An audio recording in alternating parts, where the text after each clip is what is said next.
Gente, toda vez que vocês tiverem dúvida a respeito de algum procedimento, vocês podem procurar um negócio chamado Procedimento Operacional Padrão, ou POP, tá?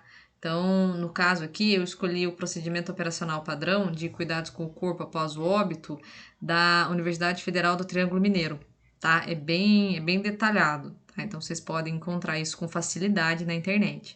E é muito interessante porque o procedimento operacional padrão, ele traz uma série de informações que talvez vocês não encontrem em outros lugares.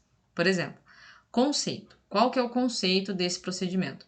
Cuidados dispensados ao corpo após a constatação médica do óbito. Então, você só vai executar isso após, tá? Isso aqui. Quem é o responsável pela prescrição? É o enfermeiro.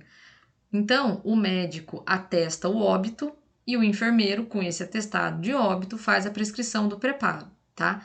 Quem pode executar? O enfermeiro, o auxiliar, o técnico, os acadêmicos de enfermagem sob a supervisão do professor responsável.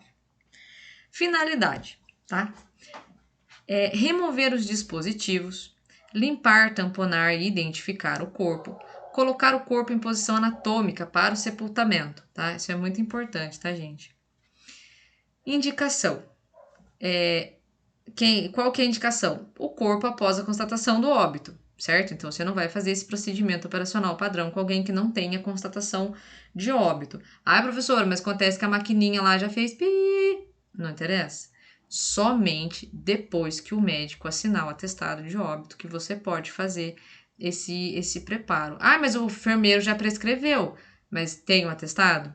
Então, tem que verificar. Então, tem uma ordem. Primeiro o médico atesta, o enfermeiro prescreve e a gente executa. Contraindicações ou restrições para esse procedimento operacional. Parcial, tá? Corpos que serão encaminhados ao Instituto Médico Legal.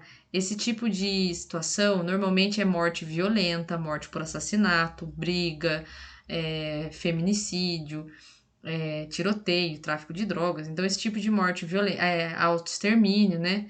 Pessoa que atentou contra a própria vida.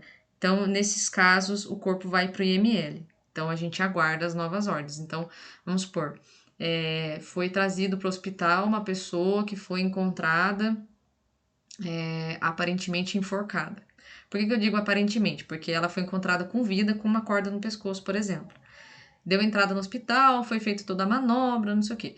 Mas ela foi encontrada daquela forma. Então, nesse caso, o corpo dela vai ser encaminhado para o Instituto Médico Legal, porque como que a gente vai saber que foi ela que se pendurou e não foi alguém que pendurou ela lá? Então, tem todo um conceito, tem todo... Por isso que a gente precisa respeitar a prescrição. O seu supervisor, ele tem que saber disso. Então, ele só vai prescrever o preparo do corpo quando não houver essas contraindicações. Serviço de Verificação de Óbito, né, que é o SVO, vocês devem ter visto isso na disciplina de Processos, Trabalho e Vigilância e Saúde.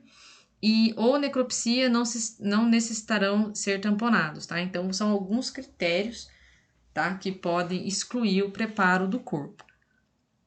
O que você vai precisar para fazer o preparo do corpo, tá? Aqui tem muitas coisas, nem sempre a gente vai dispor de tudo isso, tá? Mas, né, num cenário ideal, EPIs, isso você tem que ter, né, pelo amor de Deus. Máscara cirúrgica, óculos. Por que eu preciso de óculos, professora? Porque se o seu paciente estiver com dreno, você vai fazer a retirada do dreno, pode espirrar alguma secreção em você, tá? Avental e luva de procedimento. Biombo, bandeja, sistema de aspiração montado, tá? Pinça longa, tesoura, ou bisturi, tanto faz. Algodão não estéreo, né, ou gaze não estéreo. Atadura ou fita crepe. Fita adesiva, esparadrapo, para identificação do cliente, tá? Então, o ideal é que seja aquele esparadrapo mais largo. Compressa de banho se necessário, bacia com água se necessário, papel toalha, sabonete, recipiente para descarte. Observem que tudo que está escrito se necessário é caso você tenha tempo e seja necessário lavar o paciente antes, tá? Lençol, hamper, prótese dentária se houver, tá? Então a gente precisa, né, colocar de volta a prótese dentária no paciente, maca sem colchão, materiais para desinfecção terminal do leito, conforme procedimento operacional e limpeza e desinfecção terminal da unidade. Observem que aqui já tem escrito de novo o POP. Por quê? Porque existe um procedimento operacional padrão para desinfecção terminal, tá? Isso aqui varia de acordo com as empresas, tá bom? Então fiquem atentos a isso. Essa parte de limpeza a gente precisa se adequar à instituição que a gente está trabalhando, tá?